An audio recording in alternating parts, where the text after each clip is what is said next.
Winterfest is almost here, and the hype is definitely in the air. While Epic is trying to keep it quiet, the leaks are already screaming.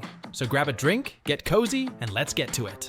The million-dollar question: when do we get the loot? We don't have the official blog post yet, but we have a pattern. Epic loves to sync this with school breaks. Right now, insiders are tracking a massive game update for December 11th. It's almost guaranteed that Winterfest launches right after that patch. My prediction? Mark your calendars for December 15th to the 20th. That is the sweet spot. The absolute looper favorite of this event is the Winterfest cabin. If you're new to the game, picture this: an interactive cabin menu with a fireplace and stacks of presents. Every single day, you log in and unwrap a gift. We aren't just talking sprays and backblings, we usually get full free skins. Rumor has it, one of those skins will be Hatsune Miku. There is heavy speculation about a Snow Miku variant, dropping to match the icy theme. And the second one? Harry Potter.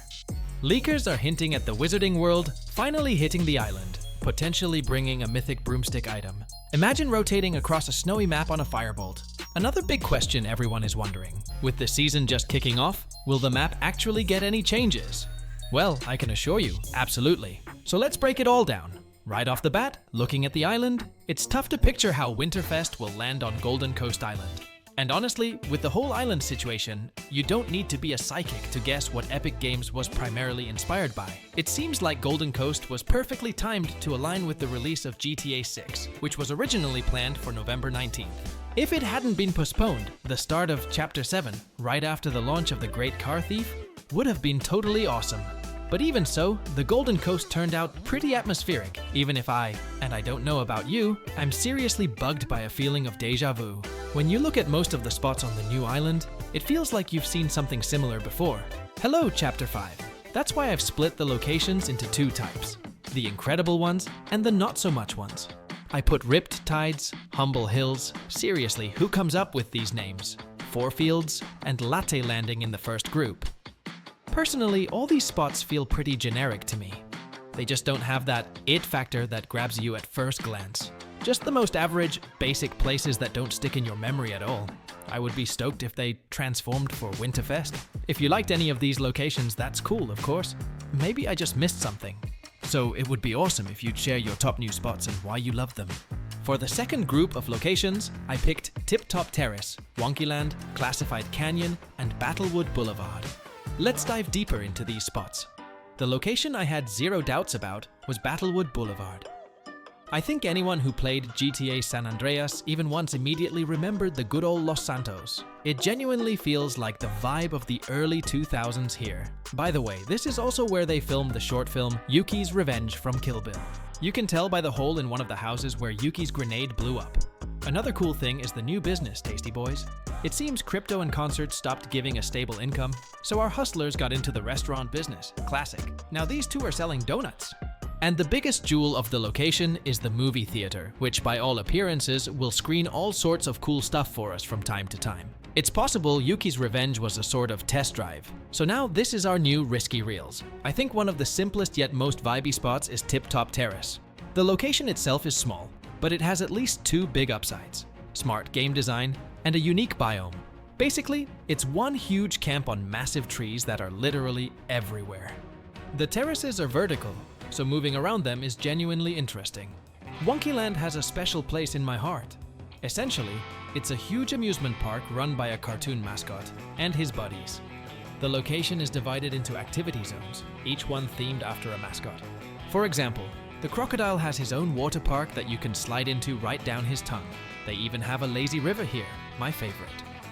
Nearby, you can also find a small Easter egg in the form of a shooting range. If you complete this short challenge, you can get seriously awesome loot. Plus, you can do it up to 3 times, so use it. Seriously, the park is almost the best location in Chapter 7. Painted Palms is right up there with it. From the leaks, I first thought it was a 0-point biome, but it's actually a giant movie set. If you dive into the lore of this spot, you can find out it's the planet of the carnivorous banana aliens. I don't know about you, but these guys personally reminded me of the monsters from Stranger Things. And this movie is seriously going to be juicy. Spaceships, creepy banana aliens, an alien biome, and a feeling of complete hopelessness. It's all being filmed by the Seuss Studio. And Painted Palms is far from the only set these guys have. though it is the most massive. Honestly, I was debating for a long time whether to include Sandy Strip in the list of hype locations, but this little guy finally broke me. The main feature of the alleys is the huge reactive sphere that responds to all player actions. Dancing, eliminations, revives, emotes, everything we do, it turns into emotions and animations. Obviously, Epic was inspired by the real sphere in Las Vegas, but my heart went out to it for a different reason. This sphere is just too similar to sprites from Chapter 6. Just look at those eyes. You simply can't resist them. The location itself turned out pretty wild in a good way. You've got a huge 5-star hotel, and even the tower from Tilted Tower, which they turned into an arcade club. All in all, an interesting place. It's definitely worth a visit, if only for that sweet sphere, which by the way, should totally have a name. What do you think? Let the best comment immortalize the name of this cutie, whether a guy or a girl. I saved the best for last. Classified Canyon. Although, to be honest, the whole desert biome is one massive location packed to the brim with a ton of Easter eggs and secrets. I think everyone has already guessed that it's a reference to Area 51, and the canyon isn't named that for no reason. If you look at the cacti, it turns out they are far from ordinary, because cameras are sticking out of them. And when you break one of these cacti, you don't get wood, but metal. The government, or whoever it is definitely guarding something very important here. If we make it to the very center of the location, we'll see exactly what's under guard, a huge triangular base. Going deeper and deeper into it, we'll hit the negative level, where a real alien ship, specifically a Last Reality UFO, is hidden from us. But that's not all. Slightly north of the complex, you can find the Meteor of the Seven and a capsule that crashed nearby. Next to it is a logbook, which clarifies that this is the Meteor of the Order. But more on that in the storyline part of the video. In summary, Canyon is one of the most atmospheric locations of the new chapter, and the invisibility effect is a testament to that. Seriously, if you haven't flown to the desert yet, you're missing out. It's one of those spots you 100% need to see with your own eyes. And the last but not least important location on the list is the Innerloop Labs. This place is even more mysterious than the canyon. The very first thing that jumps out when we arrive here is a fragment of the 0 point. It's currently hanging above something that closely resembles the vault from Chapter 1, but a mini version. Everything points to the fragment being stabilized and now powering a very important project, a particle accelerator. And judging by the energy inside the pipes, it's the power of the 0 point. They say Innerloop Labs will become one of the key locations in this season's storyline. So I'm keeping a close eye on this spot, and if anyone thought we were done exploring the map, I've saved a little bonus for you in the form of a couple of secret spots you definitely haven't heard about. Not far from the canyon, you can stumble upon a totally unsuspecting bush guarded by 2 cameras. Passing through it, we get into a secret room with a bunch of arcade machines, slurp barrels, and plush toys. You can also easily climb up from here using a zipline in the next room. The new map, in general, has a crazy focus on plush toys. We even have a whole factory that turns donuts into plush toys. And seriously, when you're running around the island, notice how many plush toys are everywhere. So there's definitely something to it. If you have any theories, drop them in the comments. The most important change that absolutely everyone can experience is surfing. It replaced the usual drop from the battle bus, which was blown up by the Dark Voyager.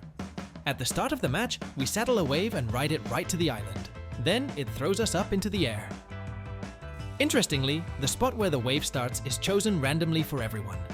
And it's actually handy, because now you don't have 100 people landing at one spot, as players are evenly distributed around the whole perimeter of the island. I liked the mechanic at first, but it quickly becomes, well, too slow and tedious, especially that initial cutscene. With the battle bus fixed, surfing has been retired, though not completely. But the absolute peak of the new chapter is, of course, the storyline. It's now obvious that the battle with the Dark Presence was just a ploy by someone to see us in action. It turns out that for all these years, they've been watching us, learning from us, and just leading us on a string like puppets. And only now is the second phase beginning, where everything will be for real. After the 0-hour event, a shard of the epicenter yeeted us and itself into a new island known as the Golden Coast. The island and this whole reality are packed from head to toe with parties, shows, and movie premieres. While every looper gets to feel like a real Hollywood star, there is a creepy floating sphere hanging over the island, and you cannot even imagine what we are about to face. With our arrival on the Golden Coast, it's becoming obvious that the Dark Presence is history, so that means the seat for the main villain is vacant. Or is it? The start of Chapter 7 drops a bombshell about the nature of the island itself. If you were watching closely, the story trailer after the event showed runes that translate to reveal we were all unwittingly in a training program or simulation for exactly 8 years, 9 weeks, and 3 days. Yeah, you heard that right. Every match we sweated, every jump from the battle bus, every event, every villain, every little love story, all of it was fake. The only thing we know for sure is not fake is my creator code, which is very real, and I am seriously thankful to everyone who uses it in the shop. Back to the secret message. That 8-year period lines up perfectly with how long Fortnite Battle Royale has existed. That really makes you think, did anything in the Fortnite story actually happen, or was it all just one giant movie set? All of this feels painfully familiar and screams Matrix. People as lab rats, their minds messed with in a giant system they never agreed to. So the obvious question is, are we just puppets in someone else's massive horror experiment that maybe is not even over yet? Who knows what is really going on inside Charlie Wen's head? Give me your attention, baby. And the weird stuff does not stop there. The scariest part is that the same message includes a formula, and if you translate it from math into normal language, you get 160 billion years. While 8 years passed in our world, inside the game we lived through billions of years of evolution and endless loops. Every chapter, every season, every island reset, all of it were iterations of the simulation. We were not just jumping from the battle bus and running around for loot. We were part of a giant experiment where time moves millions of times faster than outside. And the whole time, we were subjects being watched by scientists. And those scientists are not human. At the same time, a member of the Seven show up on the island again. In particular, the Order. The way she arrives is the same as the Foundation and the Visitor. She crashes down inside a meteor, only with less blockbuster drama. Unlike her teammates, she only leaves an audio log saying she showed up with her own plan after hijacking Jones's broadcast during 0 hour. Mission log. I was scanning the aftermath of the battle for Reality 783 when I picked up a distress signal sent by Agent Jones. It's been a while. He and I have a lot to catch up on. Whatever's going on, odds are the 0 point is involved. Initial scans show this place has an intense concentration of 0 point energies. I'll need more info to make a complete assessment. But do not get too hyped. She barely manages to show up on the island, and she is already gone. Sorry folks, that is just week 1 of the chapter, and the plot is already moving at breakneck speed. I bet every looper has already felt that creepy vibe that someone is watching you. You are not alone out there. Right from the start of the season, something appeared in the sky that looks like the Cube Cradle.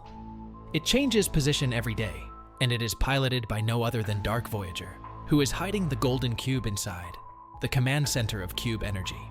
The proof that this is a messenger of the last reality is on the map as the location classified Canyon, basically Fortnite's version of Area 51.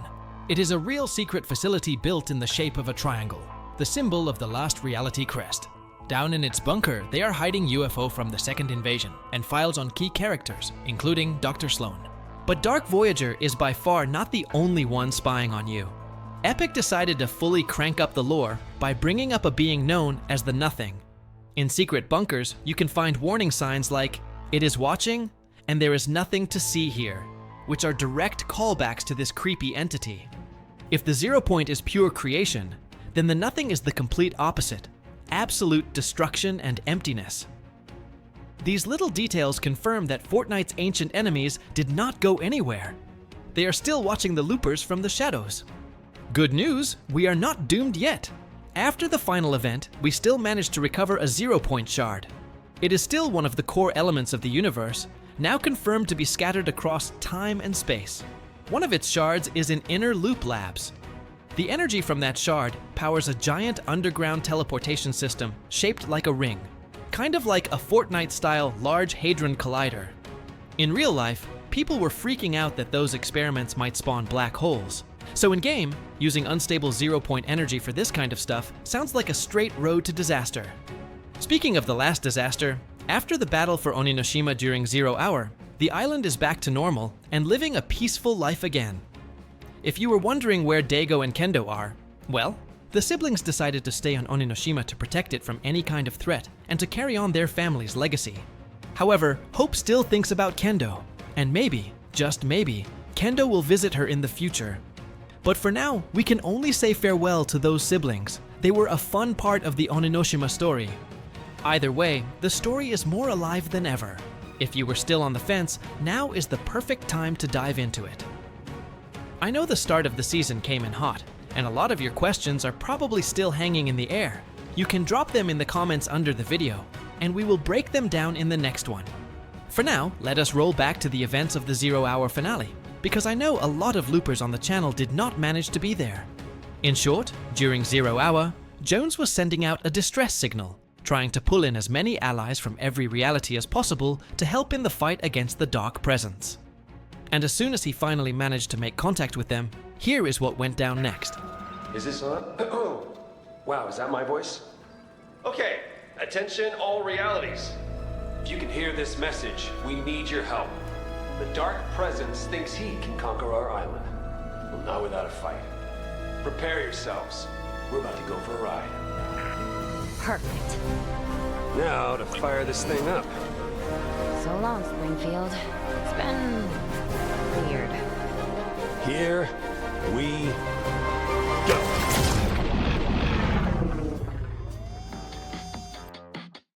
Did you finish the calibrations? Of course. And you accounted for dimensional variance? Hold on. Just how about this? Okay, guess we're taking the scenic route. Jones? At least this trip's interesting.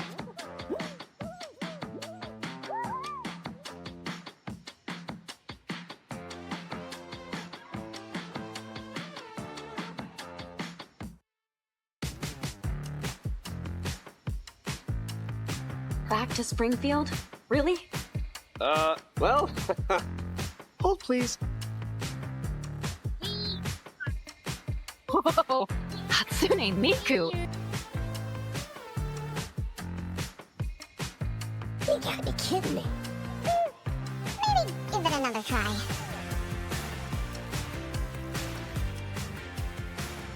Seriously, Jones?